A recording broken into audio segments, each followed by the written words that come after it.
When my husband got sick, I took off work to care for him. His mother called every day saying, if you knew how to cook properly, he'd be fine. Then she showed up uninvited and said, you're killing my son. My husband whispered, just ignore her. I didn't. I called security, had her escorted out, and sent her an itemized invoice for every day I stayed home. I've been married to Joel for 6 years. We live in Columbia, Missouri. Nothing fancy, small house, a dog, decent jobs. I work as a project coordinator in construction. Joel works with HVAC systems. Our life's been stable, normal. No kids yet, though we talked about trying soon. Joel is the kind of man who doesn't ask for much. He works hard, doesn't complain, does his part at home. That's probably why what happened hit me so hard. Seeing him helpless, it shook me. But it wasn't just the sickness that got to me. It was his mother. Her name is Ruth. And Ruth thinks I'm a useless, lazy wife who stole her baby boy. She's always been a bit much, but when Joel got sick, she turned into something else. A whole new kind of nasty. It started early January. Joel came home sniffling. Said he felt cold. The next morning, he couldn't get out of bed. Fever. Sweats. Coughing nonstop. We went to urgent care, then his doctor. They said it was a viral infection, could take weeks to fully clear up. I didn't think twice. I called my boss and told him I needed time off. At first I used my paid time, then unpaid leave when that ran out. I knew Joel wouldn't be able to manage on his own. He couldn't even walk to the bathroom without help. Every day I cooked meals from scratch. I cleaned the house, changed the sheets constantly, tracked his meds, monitored his temperature every few hours, and made sure he stayed hydrated. I didn't sleep much, just dozed in a chair beside him, waking up every time he coughed too hard or winced in pain. Ruth started calling on day 3. I had barely closed my eyes when my phone rang at 7:04 a.m.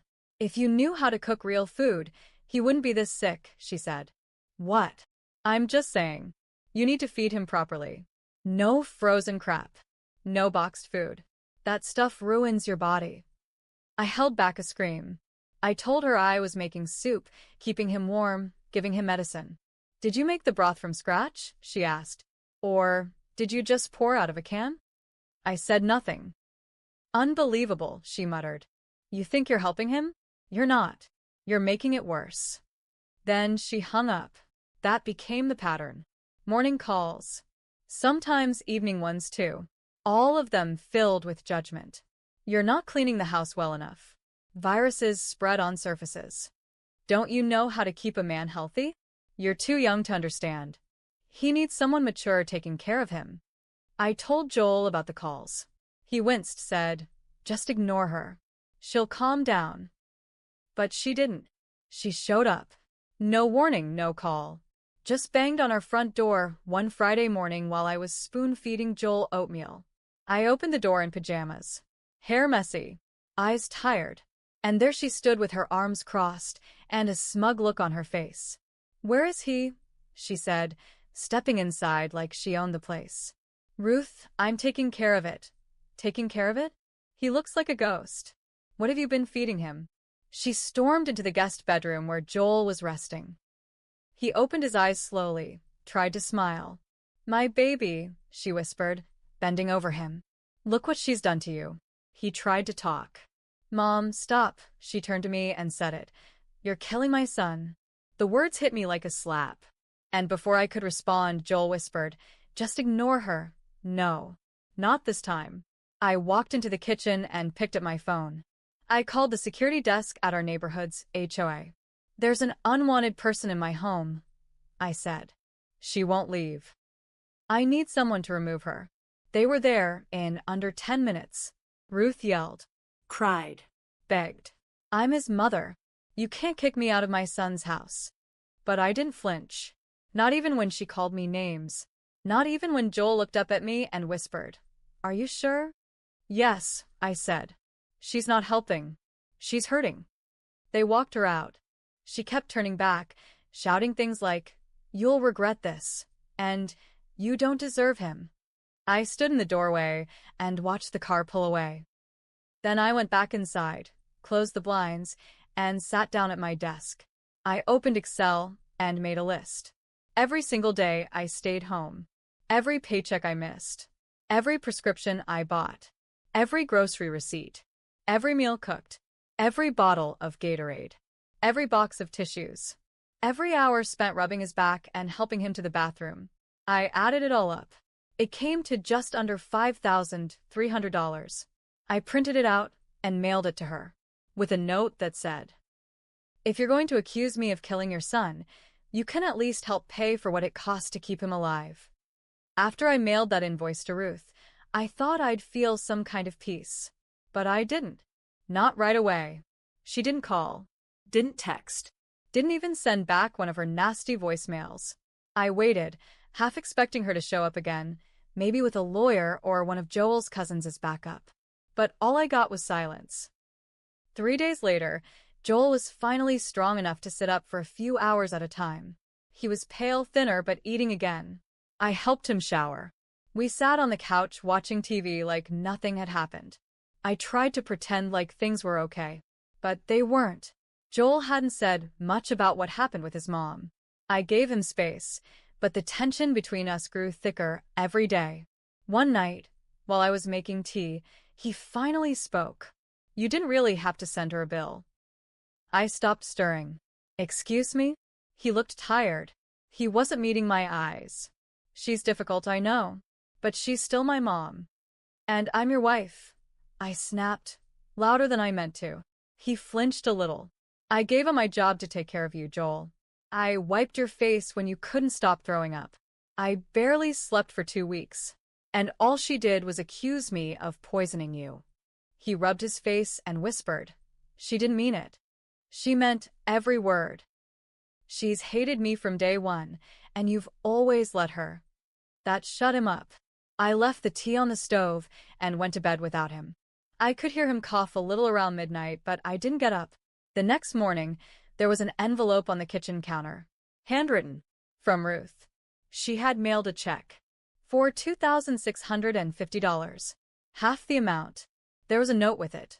"Since you think caring for my son is a job, here's your paycheck. Guess that makes you a nurse, not a wife." I stared at it for a long time. My hands were shaking. Not from anger. From something worse, hurt. Deep, raw hurt. Joel walked in and saw the check. "She actually paid," he said like it was a joke. I said nothing. Just handed him the note. He read it and sighed. "She didn't mean that either." "You keep saying that," I said. "But she keeps meaning it." He looked at me differently then, like he was finally seeing just how deep the damage went. But instead of comforting me, he said the worst thing he could have said. "I think you should apologize to her." My stomach dropped. "What?" "She's not well either. She's been dealing with a lot. She just lost her sister. She was scared. You were both emotional." I couldn't believe it. "So your mom storms into our house, tells me I'm killing you, gets escorted out by security, sends a passive-aggressive check, and I'm the one who needs to say sorry? She's my family." I stared at him. "So what am I?" He didn't answer. I packed a bag and left that afternoon. Not forever. I told him I was staying with my friend Janelle for a few days to think. He said, "Okay," and that was it. No fight. No chase. Just okay. At Janelle's, I cried for the first time since all this started. I didn't even realize how heavy it all was until I had distance. The sickness, the unpaid bills, the way Ruth made me feel like trash, and Joel letting her. Then Janelle told me something I didn't expect. She called me Ruth. She found me on Facebook. I froze. She wanted to know if you were telling the truth. About taking time off. About the money. And I told her everything. I told her how hard you worked. How scared you were. You know what she said? What? She said, "She's manipulating Joel." I can tell. That's when I knew this wasn't over. Ruth was starting something behind my back. And Joel? He was letting it happen. I stayed at Janelle's for 3 days. I didn't call Joel, and he didn't call me. Not once. On the 4th day, I drove back to the house. I needed clothes. I needed to see if he even cared. When I walked in, the house was quiet, too quiet. Joel wasn't there. Benny, our dog, ran up to me wagging his tail, but something was off. The kitchen trash was full, dishes piled in the sink. Joel hadn't done a damn thing while I was gone. But what really got me was what I found in the bedroom. The check. The same one Ruth had sent me. Half the amount I'd invoiced her was sitting on Joel's nightstand. It had been endorsed, and attached to it the note. Talk to Mom. She wants to help out more. Let's just move on. No apology. No ownership. Just move on. I stood there staring at it for a long time. My hands were shaking again. This time from pure rage. I opened Joel's laptop. It was still logged in. I went to his email. I know I shouldn't have, but I had to see it for myself. And what I saw hit me like a punch to the gut. He'd been emailing Ruth. Daily. While I was gone. Not just that, but about me. She's being stubborn. I don't know how to talk to her right now. Maybe you're right. Maybe she does care more about being right than about me. I think she's blowing this out of proportion. And then the worst one. You've always had better instincts than her when it comes to taking care of people. I slammed the laptop shut and sat on the edge of the bed, trying not to scream. He wasn't just defending her. He was siding with her. He let her insult me.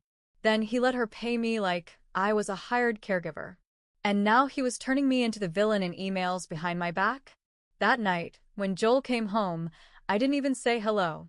I handed him a folder with printed screenshots of every email he sent to Ruth. Every word. Highlighted. He looked down at them, then back up at me. You went through my email? I laughed. Loud. Bitter. That's what you care about. She's my mom. And I'm your damn wife. Joel looked like he was about to say something, but I held up my hand. No. I don't want to hear another excuse. I gave up my job for you. I let her insult me. I stood by you when you couldn't even stand. And the whole time you were playing both sides like I was some problem to be managed. He sat down on the couch, silent. I wasn't done. She called my friend Joel. She tried to turn Janelle against me. What else has she done that I don't know about? Has she been in touch with your exes too? Putting together a whole case against me. He didn't answer. Just sat there rubbing his temples like he was the victim here. That's when I told him. I'm not staying here tonight. I'm not sure I'm ever coming back. He didn't fight me. He just asked, what about Benny? I looked him dead in the eye. You and your mother can figure that out together. And I walked out. I went back to Janelle's and started making a new plan. Not just for separation, but something bigger. Because if Ruth wanted to treat this like a business transaction, if she thought I was just a hired caretaker, then she was about to find out what happens when the employee decides to play hardball. I stayed at Janelle's for another week. I didn't tell Joel what I was planning. I didn't have to. He'd made his choice clear, and so had I. I used that time to talk to a lawyer. A good one. I still had the emails Joel sent to Ruth. I had receipts, bank statements, my work leave papers, everything. The lawyer said something that lit a fire in me. You've got documentation of emotional abuse, financial loss, and third-party interference. If you want a divorce, you could go after spousal support and damages. I hadn't even been thinking about divorce when all this started. I thought I was protecting my husband. But now, I felt like I was protecting myself from him. I also had another idea. One that wasn't about lawyers or courtrooms. See, Ruth had written that check from her personal bank account. And I knew from past Christmases that she was the kind of person who loved her reputation. Local charities, garden clubs, church groups, she was always bragging about how respected she was in Jefferson City. So I sent her an email. Ruth, thank you for the payment. Since you've now financially compensated me for my caregiving, I've logged the income accordingly and reported it to the state for tax purposes under household employment. Per IRS guidelines, you'll need to fill out a Schedule H and issue me a W-2 for the $2,650. If you need help understanding the process, I've attached links from the IRS website. See, I never heard her scream, but I imagine she did. 2 days later, Joel showed up at Janelle's without warning. He looked worn out, like he hadn't slept much. I just wanted to talk, he said. I stood in the doorway, arms crossed. She's losing it, he said. She's freaking out about tax fraud. I said nothing. She said you're trying to ruin her. I'm just following the law, I said calmly. Like she wanted me to. It's a job, right? That's what she paid me for. He stared at me. Then finally he said it. I made a mistake. That almost got me. Almost. Which one? I asked. Letting her talk to me like that? Lying to me? Taking her side? Or cashing the check and letting her slap me in the face with it? I didn't mean to. You meant everything you did, I said. You meant to protect her feelings instead of mine. You meant to keep the peace by making me the villain. Joel looked down. What do you want from me? I took a deep breath. I want you to sign the divorce papers when they come. His mouth opened, then shut again. I already filed, I said. You'll get served this week. He didn't argue. He just nodded slowly. As he walked away, I stopped him. Oh, and Joel. He turned. Tell your mother I claimed the full amount on my taxes. She better do the same. Would hate for the IRS to find out she paid someone under the table. He looked stunned. Then he left. 2 months later, the divorce was finalized. I got spousal support for a full year and kept the car. Ruth never spoke to me again, not directly anyway. But I heard through a mutual friend that she tried to host a fundraiser that got canceled last minute when someone anonymously forwarded a tip to the organizers about her employment dispute. Petty? Maybe. But you know what? I gave up my time, my job, my sleep, and my heart to take care of a man who let me be torn apart by his mother. They treated me like I was disposable. So I made sure they felt what that really means. And I slept just fine after that.